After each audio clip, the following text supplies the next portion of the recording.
नमस्कार, सुप्रभात। आप देख रहे हैं खबर दिल्ली और समय हो चला है दिल्ली की 25 बड़ी खबरों को जानने का। इससे पहले यदि आप वीडियो को लाइक नहीं किए हैं तो लाइक कर दीजिए और चैनल को सब्सक्राइब कर लीजिए। तो आइए एक नजर डालते हैं 25 बड़ी खबरों पर फटाफट अंदाज में।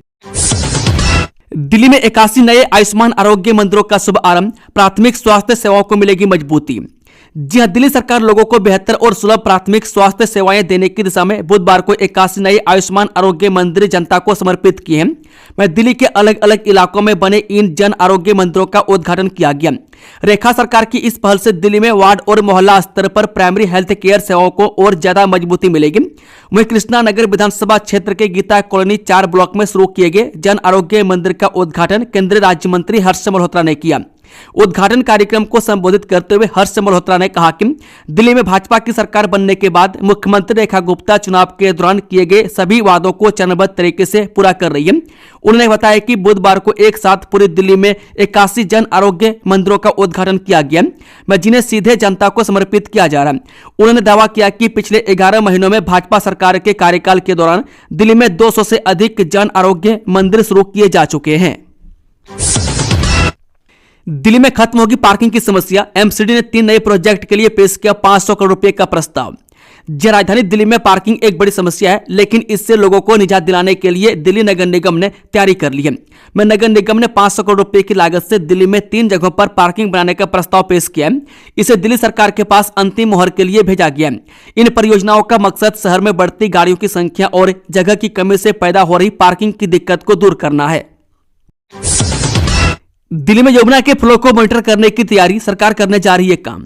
गर्मी के दिनों में यमुना के 22 किलोमीटर लंबी स्ट्रेच में पानी के फ्लो पर निगरानी रखने के लिए हथिनी कुंड बैराज के पास और दिल्ली में यमुना का जहां अंतिम छोर है वहां मॉनिटरिंग स्टेशन बनाया जाएगा। यमुना का फ्लो बनाए रखने के लिए गर्मियों में हथिनी कुंड बैराज से रोजाना 2500 क्यूसेक पानी छोड़ा जाए, लेकिन इस दौरान बैराज से मुश्किल से 352 से 400 क्यूसेक तक ही पानी छोड़ा जाता है।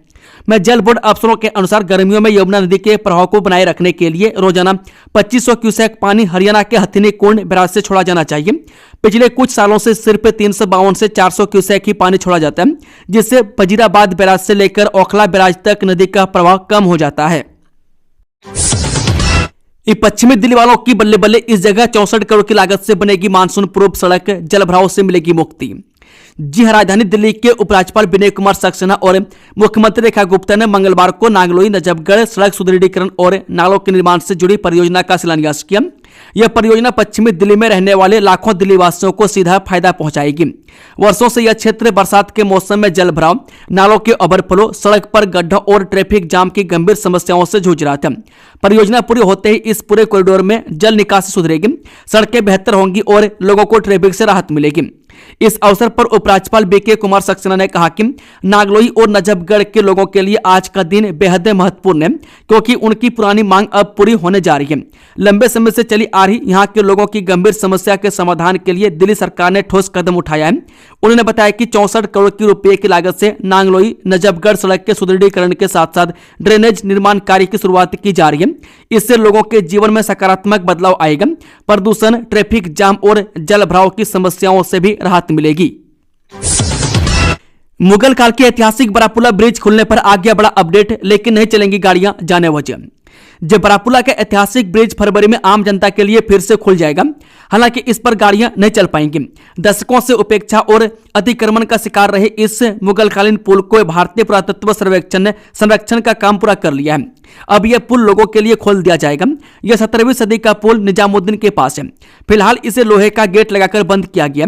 यह कदम पुल को सुरक्षित रखने और दोबारा अतिक्रमण रोकने के लिए उठाया गया। अधिकारियों का कहना है कि पुल खुलने के बाद भी ये गेट लगे रहेंगे। ऐसा इसलिए क्योंकि पुल पर सिर्फ पैदल चलने वालों को ही जाने की इजाजत होगी। गाड़ियों को हमेशा के लिए रोक दिया जाएगा ताकि पुल की बनावट खराब न हो। एएसआई के दिल्ली सर्कल के सुपरिटेंडिंग आर्कियोलॉजिस्ट आरके पटेल ने बताया कि संरक्षण का ज्यादातर काम पूरा हो गया है, बस कुछ छोटी छोटी चीजें बाकी है। कुछ जगहों पर थोड़ी बहुत चिनाई का काम बाकी है, जिसमें करीब 2 हफ्ते लगेंगे। भाजपा सांसद रविशंकर प्रसाद की कोठी में लगी आग, दमकल की 3 गाड़ियों को भेजा गया, जाने पूरा मामला। राष्ट्रीय राजधानी दिल्ली से बड़ी घटना सामने आ रही है। जानकारी के मुताबिक भारतीय जनता पार्टी के सांसद रविशंकर प्रसाद की कोठी में आग लगने की खबर सामने आई है। दमकल विभाग की ओर से बताया गया कि उन्हें अक्के से Mother Teresa Crescent Road Ravishankar Prasad की कोठी में आग की कॉल मिली थी। इसके बाद मौके पर पहुंचकर आग को काबू पा लिया गया। गनीमत रहे कि इस घटना में किसी के भी हताहत होने की खबर सामने नहीं आई है। दिल्ली कैबिनेट ने कार्बन क्रेडिट नीति को दी मंजूरी। जानिए इस फैसले से क्या लाभ होगा।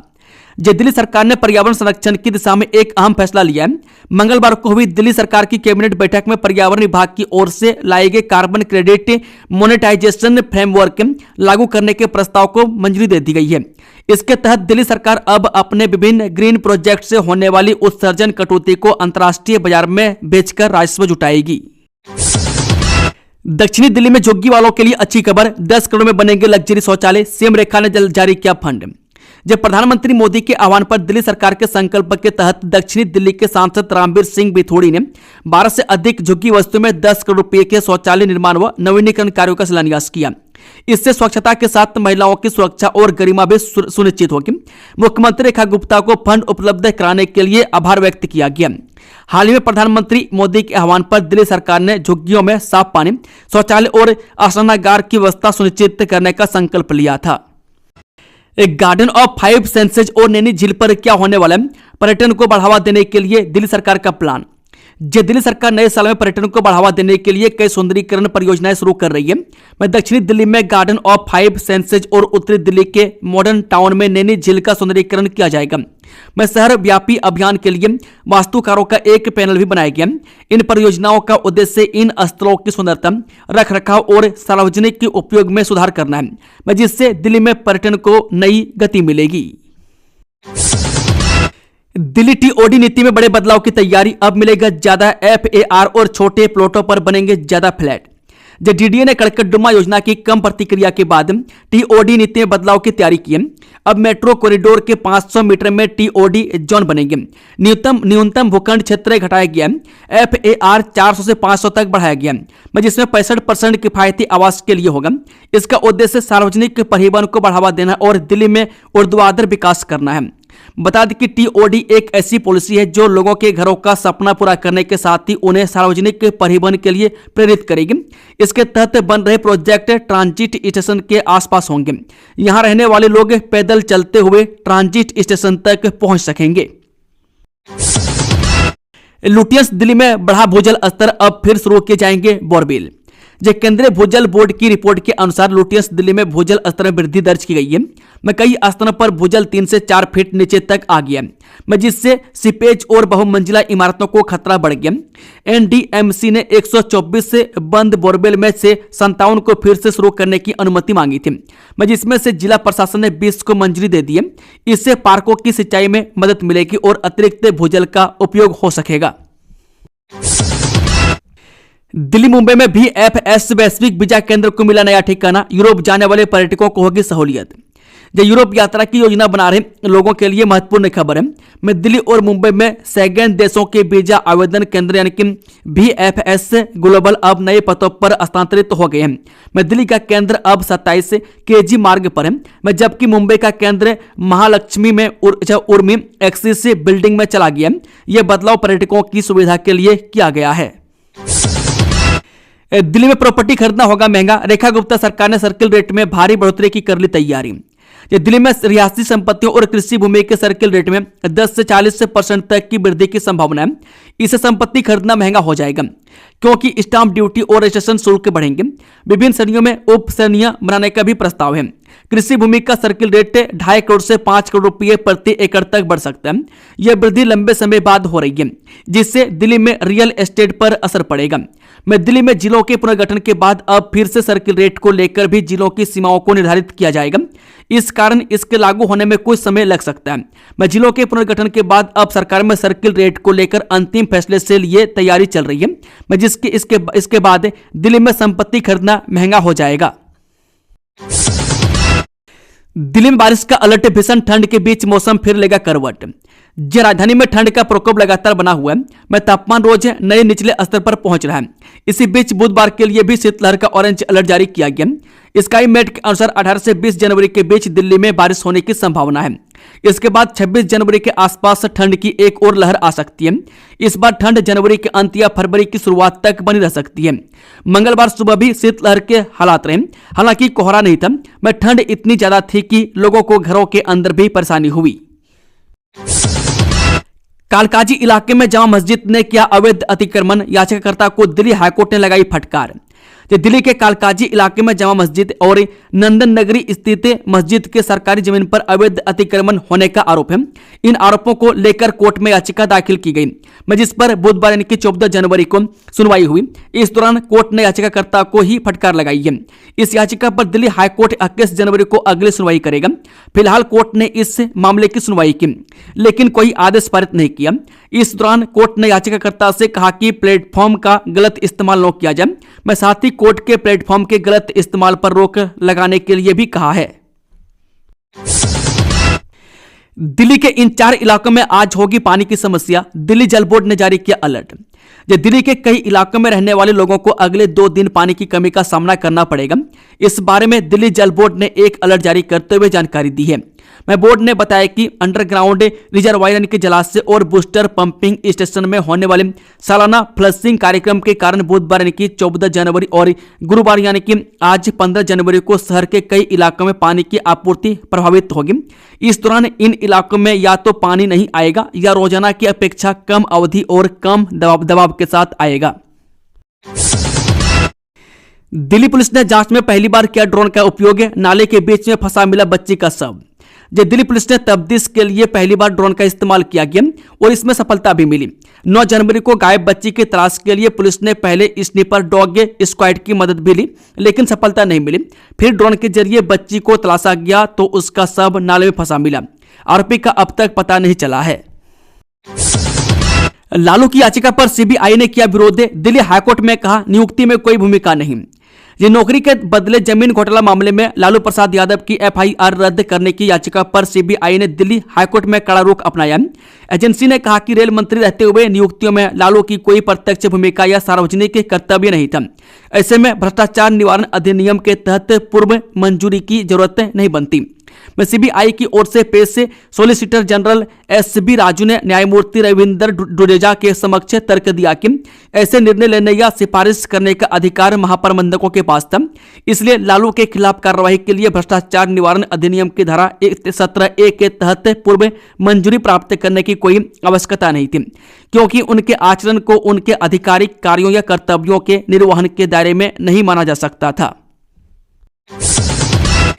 दिल्ली में प्रदूषण के कारण जा रही है हजारों नौकरियां, 400 से ज्यादा फैक्ट्रियों और गोदामों को नोटिस। दिल्ली में प्रदूषण बढ़ाने के आरोप में कंझावाला इंडस्ट्रियल एरिया की करीब 800 फैक्ट्रियों में 400 फैक्ट्रियों को डीपीसीसी ने नोटिस थमा दिया। 3 फैक्ट्रियों को सील कर दिया गया।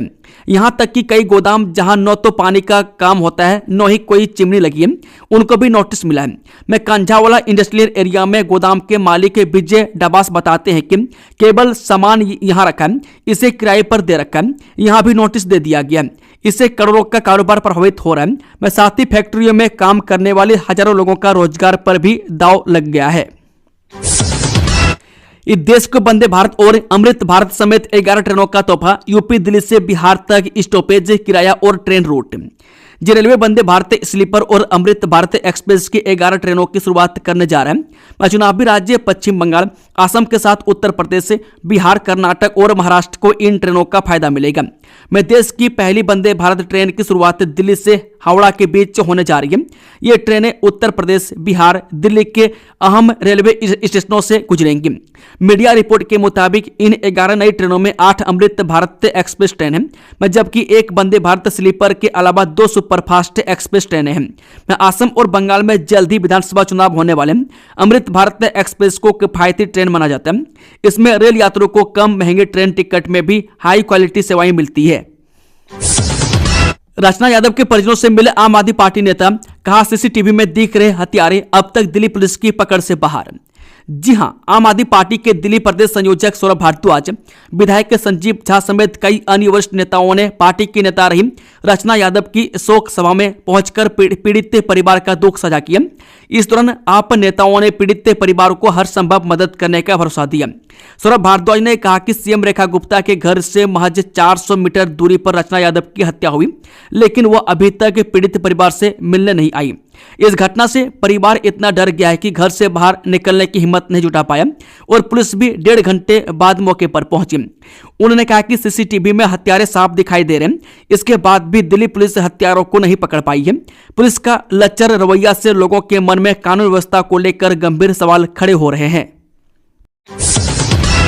दिल्ली भाजपा के खिचड़ी उत्सव में दिखा शक्ति प्रदर्शन, कार्यकारी अध्यक्ष नितिन नवीन का जोरदार अभिनंदन।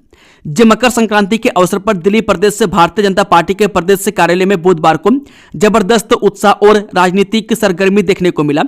अवसर था मकर संक्रांति मिलन समारोह का, जिसमें भाजपा के नवनियुक्त राष्ट्रीय कार्यकारी अध्यक्ष नितिन नवीन का दिल्ली इकाई द्वारा भव्य अभिनंदन किया गया। ढोल नगाड़ों की थाप और भारत माता की जय जय श्री राम नारों के बीच कार्यकर्ताओं ने अपने नए कार्यकारी अध्यक्ष का स्वागत किया। इस कार्यक्रम की मुख्य विशेषता भाजपा के नवनियुक्त राष्ट्रीय कार्यकारी अध्यक्ष नितिन नवीन की उपस्थिति रही।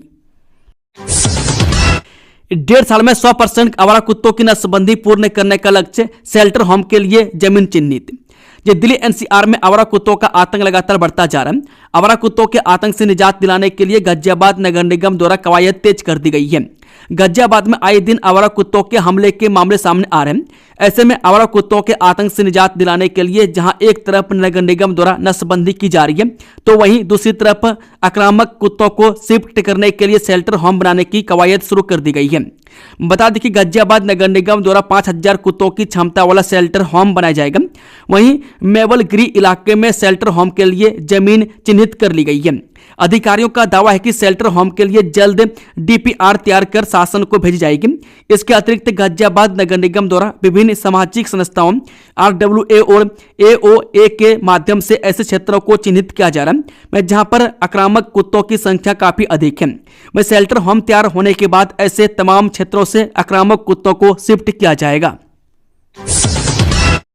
2020 दिल्ली दंगा केस, सुप्रीम कोर्ट से 5 आरोपियों को जमानत मिलने के बाद एक और आरोपी ने दायर किया जमानत याचिका।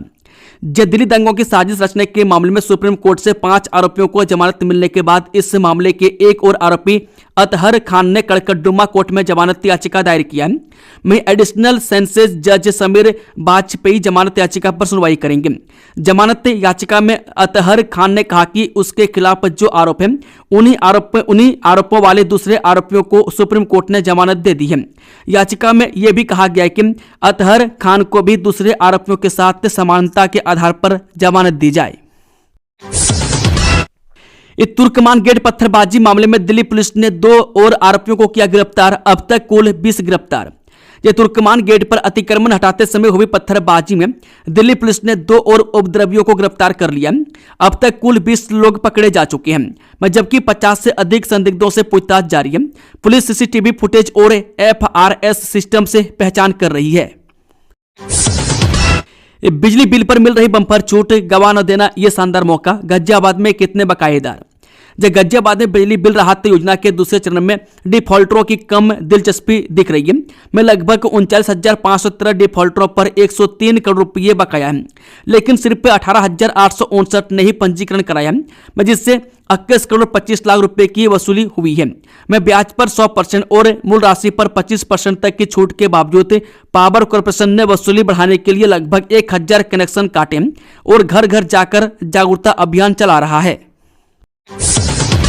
मुख्यमंत्री अधिवक्ता कल्याण योजना, माता पिता को लाभ देने की मांग खारिज, हाईकोर्ट ने जनहित याचिका ठुकराई। दिल्ली हाईकोर्ट ने मुख्यमंत्री अधिवक्ता कल्याण योजना के तहत वकीलों के माता पिता को भी लाभ देने की मांग वाली जनहित याचिका खारिज कर दी है। कोर्ट ने कहा कि यह सरकार और बीमा कंपनी के बीच का समझौता है। जिसमें बदलाव का आदेश नहीं दिया जा सकता। याचिकाकर्ता ने दिल्ली सरकार के समक्ष प्रतिवेदन देने की छूट के साथ याचिका वापस ले ली। एसोसिएशन की तरफ से पेश हुए अधिवक्ता रुद्र विक्रम सिंह ने कहा कि योजना के नियम 3 के अनुसार सौजन के बजाय सिर्फ योग्य वकीलों के पति या पत्नी और बच्चे ही योजना का फायदा उठा सकते हैं। इस योजना के तहत अधिवक्ताओं को 10 लाख रुपए का टर्म लाइफ कवर मिलता है। साथ ही अधिवक्ता उनकी पत्नी 25 साल तक के 2 बच्चे को 5 लाख रुपए का मेडिकल इंश्योरेंस भी देती है। जामिया को मिली डिसेबिलिटी एजुकेशन प्रोग्राम्स में सेंटर ऑफ एक्सीलेंस का दर्जा, दिव्यांगों को मुख्यधारा से जोड़ा। जामिया मिलिया इस्लामिया को डिसेबिलिटी एजुकेशन प्रोग्राम्स में सेंटर ऑफ एक्सीलेंस का दर्जा मिला है। यह मान्यता भारतीय पुनर्वास परिषद द्वारा दी गई है। विश्वविद्यालय दिव्यांग व्यक्तियों के उत्थान, सशक्तिकरण और पुनर्विकास के लिए शिक्षा, प्रशिक्षण व पुनर्वास के माध्यम से उन्हें मुख्यधारा में लाने का कार्य कर रहा है। यह उपलब्धि जामिया की समावेशी शिक्षा के प्रति प्रतिबद्धता को दर्शाती है। रंगदारी का आतंक, निशाने पर है छोटे कारोबारी, जेलों से गैंगस्टर चला रहे उगाई का कारोबार। दिल्ली एनसीआर में डिजिटल रंगदारी का नया खतरा तेजी से फैल रहा है। लॉरेंस बिश्नोई जैसे बड़े गिरोह अब तिहाड़ और साबरमती जेलों से भी छोटे व्यापारियों, जिम मालिकों और प्रॉपर्टी डीलरों को निशाना बना रहे हैं। अपराधी सिग्नल और टेलीग्राम जैसे एनक्रिप्टेड प्लेटफॉर्म का उपयोग कर विदेशी नंबरों से धमकी देते हैं। मांग पूरी न होने पर फायरिंग कर दहशत फैलाई जाती है। पुलिस कार्रवाई के बावजूद जेलों से संचालन और सोशल मीडिया पर महिमा मंडन बड़ी चुनौती है। लॉरेंस बिश्नोई गैंग हो, हिमांशु भाऊ या बम बिहा गैंग, इन सभी ने अपने रंगदारी मॉडल को मॉडिफाई कर लिया। अब निशाने पर सिर्फ धन्ना सेट नहीं है, बल्कि जिम चलाने वाले, प्रॉपर्टी डीलर, किराना दुकानदार और छोटे एवं मध्यवर्गीय व्यापारी भी रडार पर आ गए हैं। एक दशक से पानी की समस्या झेल रहे लोगों का छलका दर्द, दैनिक जागरण के अभियान से प्रेरित होकर छेड़ा आंदोलन। दक्षिणी दिल्ली में दूषित पानी और सीवर ओवरफ्लो की समस्या एक दशक से बनी हुई है।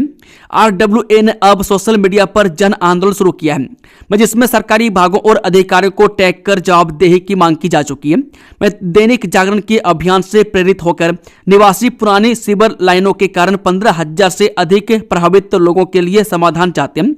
यह अभियान जनता को राहत दिलाने पर केंद्रित है।